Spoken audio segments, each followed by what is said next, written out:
This year marks the 40th anniversary of Saturday Supercade on CBS, which featured Mario and Donkey Kong for the first time in media, and 30 years since the original live action Super Mario Brothers movie. And here we are in 2023 reviewing this one. Now, here's what I'm going to do. I'm going to talk about the spoilers. I've already given it 8.5 out of 10 for 1985. I'm going to do a ranking tier system for I think the 7 movies, including the original Sonic the Hedgehog movie. Then I'm going to tell a sad story, and then I'm going to tell a happy story, and that'll be the end. All right? So, the beginning of this movie started out much like the 93 classic, da da da da da da, right? And I think instead of Super Mario World graphics, you'd see like new style Super Mario Maker graphics. Here is Mario. Chris Pratt as Mario. Chris Pratt as Mario. He does a little Italian voice for a commercial. He talks like this. He talks a little bit like the Charles Martinet Mario because he's trying to put on a persona, like a character. And then he kind of goes more into Chris Pratt voice when the camera's turned off and he's in his own world, in the Illumination real world of Brooklyn. We're going back to the Brooklyn narrative, like in the original '89 cartoons. And Charles Martinet is like playing. Charles Martinet is playing like the classic Luigi guy from the Mario Brothers commercial from 1983 or 1984 for Atari, the Atari 2600. And I think Charles also does the voice of Mario's dad. So we see, unlike Sonic the Hedgehog, we see Mario's family. We see a whole bunch of, what are you doing? How you doing, right?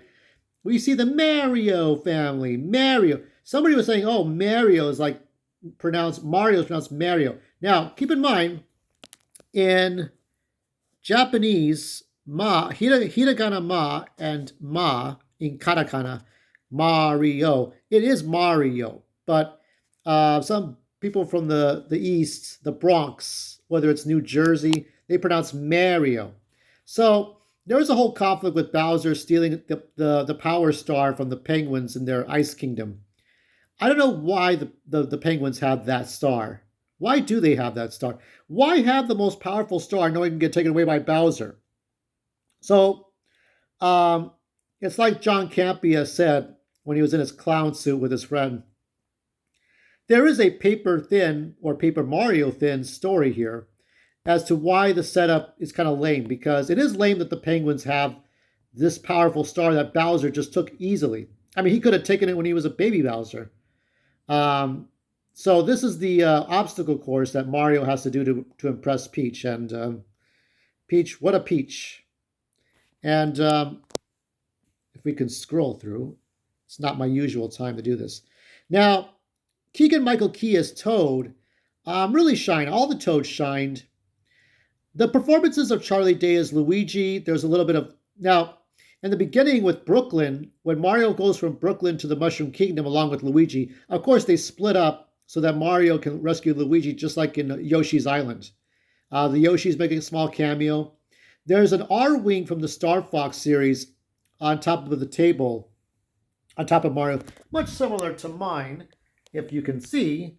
So that R-Wing, no Pac-Man, but there's an R-Wing that sits on Mario's table when he's playing Kid Icarus, because of course he would play Kid Icarus. He loves Kid Icarus. Mario revels in Kid Icarus, right? And there's a Punch-Out pizzeria that's part Punch-Out from Mike Tyson's Punch-Out or Nintendo Punch-Out, and it's part Straw Hat Pizza. The logo with the triangle and the 3 colors. It looks like Straw Hat Pizza from the 90s. Or, no, 80s. 80s. I'm getting my decades mixed up. Now, she sort of became the elephant in the room for the first part of the movie. Anya Taylor-Joy as Peach really came off like Rey Skywalker in the beginning of this. It was toned down and she seemed a little less bossy, but the whole boss girl Peach really was showing up in the first half of this movie, and I was getting pissed. The first time she meets Mario, she drop kicks him like she's doing Chun-Li kick, or no, I'm sorry. She does a judo throw. She throws Mario on the ground. And then when the Toads ask her a question, they say, "Who is that?" "Oh, no one important." I was like, "What the fuck?" And all of it, and there's some other story plot holes. I'm like, if you're gonna take, if you're gonna go up against Bowser, right? And you need a, and they're gonna go to get Donkey Kong army from so Donkey Kong's in this, right? Why don't you get some of the Toads to fight? I mean, surely the Toads could fight if they wanted to. There's a head Toad, not Toadsworth, but there's a head Toad. Spike is in the game. Spike is in the movie, and he looks nothing like the Bluto classic Spike. He looks more like a muscular guy with shades on. He's a wrecking crew guy. So my Spike is in construction and Mario's in plumbing. Maybe there's a backstory that Mario was in the wrecking crew and didn't do this. There's some nice Mario Game and Watch wrecking crew Donkey Kong platforming at the beginning in Brooklyn before he gets to the Mushroom Kingdom. And there's a nice Luigi's Mansion tribute. Here we have Donkey Kong. They're all racing, okay, because they got to get from where Donkey Kong Jungle Kingdom is. And Cranky Kong, Fred Armisen was a mixed bag. I kind of liked it. I kind of hated it. It was all right. And Diddy Kong, Chunky Kong, and Dixie Kong made it. No tiny, no lanky, but you do see some Kongs. It was very cool to see a lot of the Kongs come back. Some from the 90s cartoon as well, but not with the girl with the weird hair. And there's no Candy Kong, as far as I can tell. So you got Donkey on his racer. At some point, Mario and Donkey Kong get eaten by a giant eel or a giant whale eel, like the one in Mario 64. And it's a little Pinocchio scenario. They have to use a rocket barrel to get out. One of the turtles turns into a blue shell and knocks out one character over there. There's a little bit of Ben-Hur tributes here. You can see some Ben-Hur tribute. The Rainbow Road was very good. I mean, we kind of saw that in the previews anyway. Yeah, it's very awkward between these two. I just don't feel that chemistry. Now, when Judy Strangest did the voice of Pauline Donkey Kong, Pauline looked like Peach because there was no Peach or Bowser yet. That was 1983. You wouldn't see Super Mario Brothers until 1985. And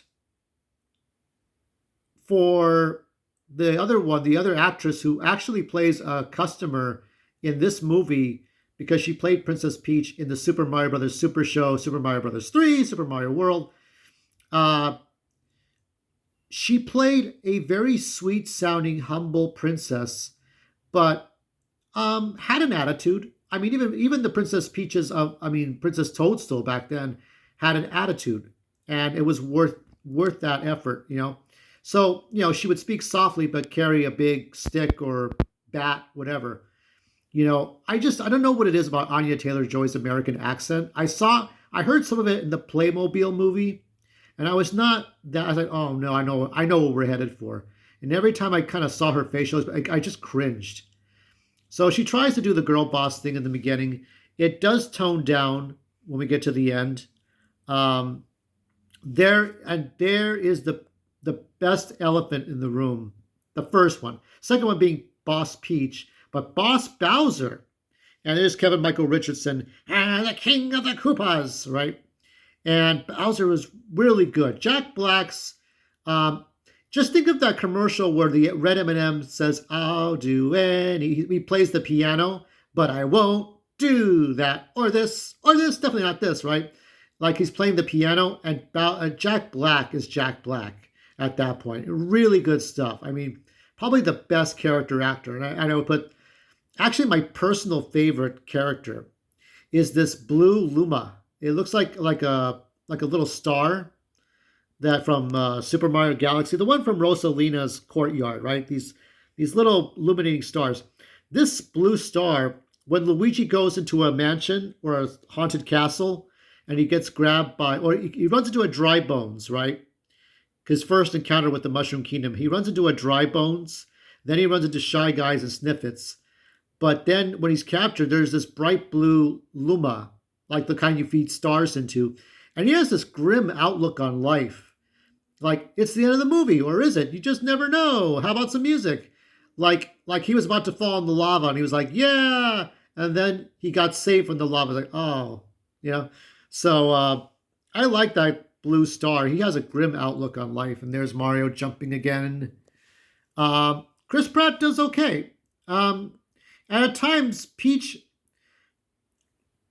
I think what Anya Taylor-Joy's character needed was a little sense of humor, a little modesty, and a little compassion, but still do the girl boss thing she wants to do. She wants to do the, spin the axe around, and but she had the blue because okay, the ending, the final scenes is the wedding between Peach and Bowser.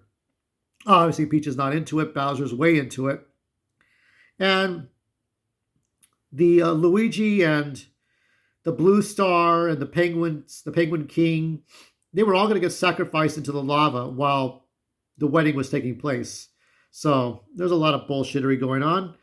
The town where the Toads get their paychecks or their gold coins, and there's a pipeway. It's really nice. I wish it was a little more fleshed out, but I liked what I saw. I feel like the Mushroom Planet in Sonic 2 kind of took the magic away from the Mushroom Kingdom that we saw. The fight between Donkey Kong and Mario was very good. Here's some more racetrack. Mario tries his best at tricks. Yeah, I don't know why the fuck they had that Power Star. Now, Mario and Luigi at the end of this, Mario returns to Brooklyn. Unlike the past cartoons, he goes back to Brooklyn. And so he goes back to Brooklyn. Luigi's back in Brooklyn. Bowser's kingdom comes with them. So they do their final fight, pun intended, in Brooklyn, and everybody cheers for Mario and Luigi. So they decided at the end of this movie to just move into the Mushroom Kingdom so they could be plumbers in the Mushroom Kingdom, which is, obviously the best thing for them. So, sorry, for those of you who are hardcore fanatics, Yoshi's Island is not canon. It's not canon, but that's okay. It happens. Or you could say maybe the parents came from the Mushroom Kingdom and never told anyone, but they decided to move to Brooklyn. Who knows? I thoroughly enjoyed it, but I felt because the plot was a little bit with plot holes and it was very simple. Here's Mario in the Mushroom Kingdom for the first time. That's the thing too. There was music everywhere, from Rainbow Road to Super Mario World to I'm not sure about RPG. Paper Mario? There was music from Donkey Kong and Mario Brothers and the theme to Mario. From the Super Show in '89, there was Underworld music. There was a lot of the music was one of the highlights. Yoshi, you could hear Yoshi music. Different things. So, I found myself humming to the music. Oh, Captain Toad music was in there. Yeah, there's Boss Peach. You're not impressing me. Stop it, Anya Taylor-Joy. But I like looking at Anya Taylor-Joy, but I just don't know about that. I just not... she has to show compassion in the next movie. She has to have a sense of humor. She has to show compassion. She tried to show it when they were in the flower fields. Oh, yeah, that's the logic, too. You can blow out a fire flower just like blowing out a candle. Donkey Kong did that to Mario. So Mario had to turn into Cat Mario eventually. And this is the first time we see Donkey Kong with fire power, right? And they work together. They do some platforming. This is their delivery truck. Why is there so much noise? Doing a daytime post. And so this is their plumbing truck. They get into a scuffle with the dog. Now the dog that Luigi fights with looks like the dog from Disney's Up from Pixar. It's a kind of just a mean, dumb dog just gets in a fight. But Mario's dilemma before he got into the Mushroom Kingdom was he good enough? Was he smart enough? And there was a post-credit scene, but it was Jack Black as Bowser playing some more piano. No Wario, no Waluigi. Um, there they are without a Toad army. Now they had to get the Donkey Kong army to help them fight. I think Funky Kong was in there too to help them fight. So there was a lot of jingles from the Mario Kart series. There were a lot of different worlds, Mario Brothers 2, Mario Brothers 3, different Mario themes that were playing. I was humming a couple of tunes. So the way I felt, as I was watching this movie, I was doing inertia. Like, I like this part. I really hate this part. I kind of like this part. I kind of like this part. This is good. This is bad. This is okay. This is not okay. I was doing this inertia in my head. Like, do I like this movie or not? And I said before 8.5, and we're going to rank this soon. But I like, actually, as Peach, when we got to the Donkey Kong racing part, it toned down a little bit. I wonder if that's, I don't think that's Funky Kong. Funky Kong had his shades on.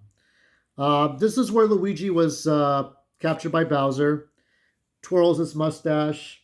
What can you do? I mean, poor Luigi gets into all kinds of trouble. There is Donkey Kong. Donkey Kong, his dad, Cranky Kong, doesn't believe in him. Mario's brother, he's got to go find his brother. These are the different troopers, different troopas. There's the Toad. There's a Toad Town, Toad City. A larger picture. Copyright. Wings. Koopa Paratroopa. Mario's like, what is this place? He says that, Mario says, what is this place? Not in Mushroom Kingdom, but in the sewer beneath. So it was like the Underworld theme was playing underground. There's Fiery Peach. There's No Pressure, but of course, it's the pressure to try to like the movie anyway. Bowser casting his magic. He wants to marry the princess, but his minions aren't into it. And Bob Hoskins is watching from above saying, should I like this movie or not? Let me think about that. 8.5 out of 10. And now we're going to rank. So, and I can't count Detective Pikachu yet because I have not watched Detective Pikachu. But coming in at a C tier, C as in it's good. It's not great. Okay? So I'm going to put Alicia Vikander's Tomb Raider to the side, okay? We're going to pretend it's over here. So this will get a C.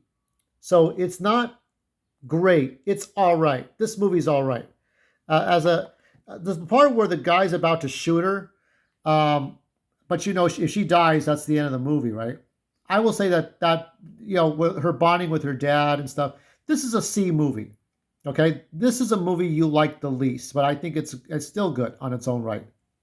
Okay, so we're going to pretend that Alicia Vikander is right here. And coming in at a C plus is Angelina Jolie's original. Now, I have never watched the sequel to this one, just the original Angelina Jolie Tomb Raider, okay?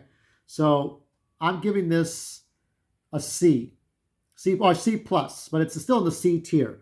So Alicia Vikander's here and Angelina Jolie's here. Now, I have to go to the B tiers. So what do I have for B tiers? One moment, please. All right, for some ass reason, I'm in the fucking bathroom with these fucking ice cream trucks. Anyway, so this is the C tier, right? Both Tomb Raider movies. This is a C plus.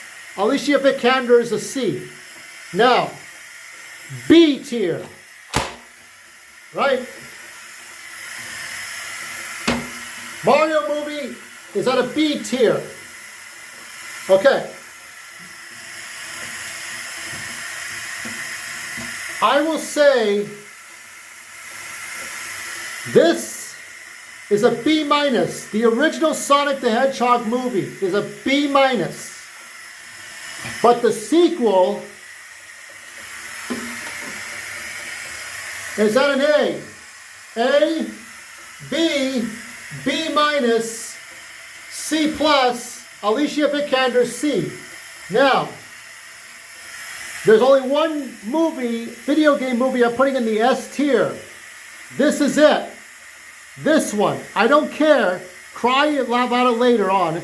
This is the S tier movie. It's perfect in the way this is. Just the way this was done better than all of these movies. All of them. All of them. And Resident Evil is at the bottom of the barrel. F for Resident Evil. This is the best. This is the S tier movie. Okay? So let me tell you one sad story, one happy story. Let me check for ice cream trucks. Fuck the ice cream trucks. This is S tier. I'll hold on one moment. I forgot to add one. So Dungeons and Dragons, Honor Among Thieves. It's a B plus. So this is better than Mario. I like this more than Mario. And I like this more than Sonic. And Sonic more than Tomb Raider. Sonic 2 is at the top, but the foremost pixels. Alright? So that's my list without Detective Pikachu. Okay. So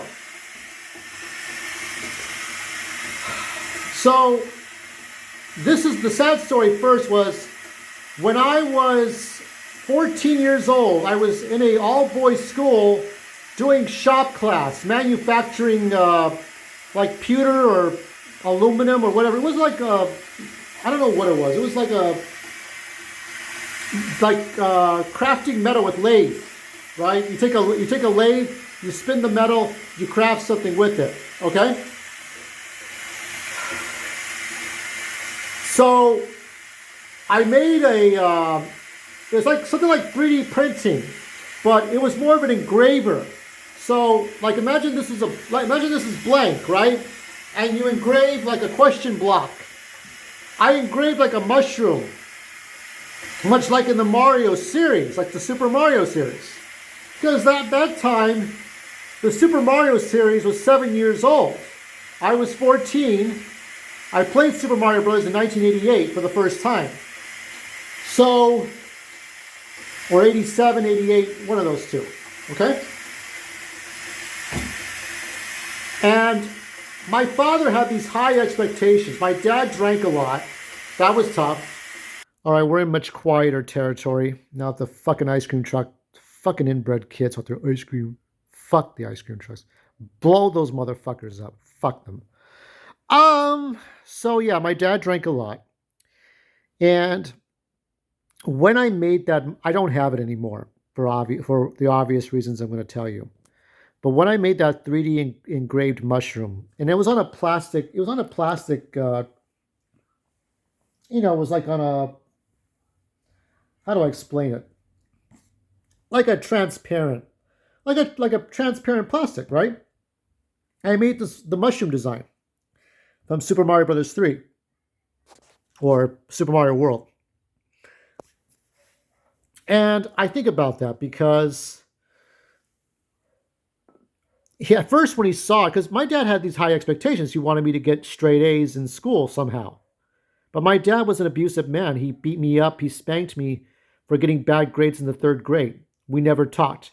My dad was the kind of person that thought if you just pay the bills, you put in your 9 to 5, you do the hard work, and just pay for the kids' mouths, another mouth to feed, then you're a father. You're supposed to get married. You're supposed to have kids. It's what you're supposed to do as a responsible adult. You're supposed to be unhappy and have these kids. That's what you're supposed to do. Burden, right? But that's a ghetto thinking. And my dad tried to disguise that with history books and knowledge in college and all that stuff. And I suffered the brunt of that, okay? So that was tough. And so when I showed him the mushroom on plastic, right? At first he was like praising it, thinking this was my first A project from school. And I told him that I was doing this I was doing after school extracurriculum to, for my creativity. This had nothing to do with school.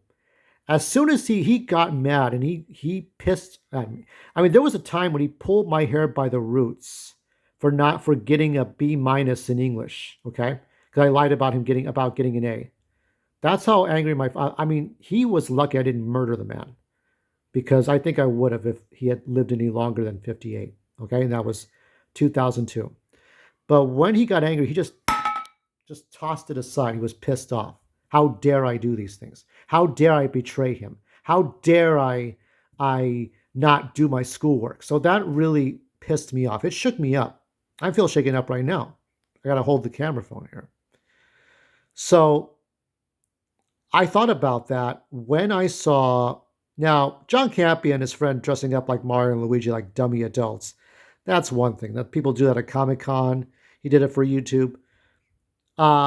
But when I saw somebody dress up as Mario, he did it because his son asked him to dress up as Mario, and the son, who was about 5 or 6, dressed up as Luigi. And I thought that was moving. I could almost cry, but I'm not a parent, so I don't know. But to see father and son humiliated together to see a movie that wasn't the best movie ever, that was something to me. I guess what I would ask my dad today is, can't you be happy for me?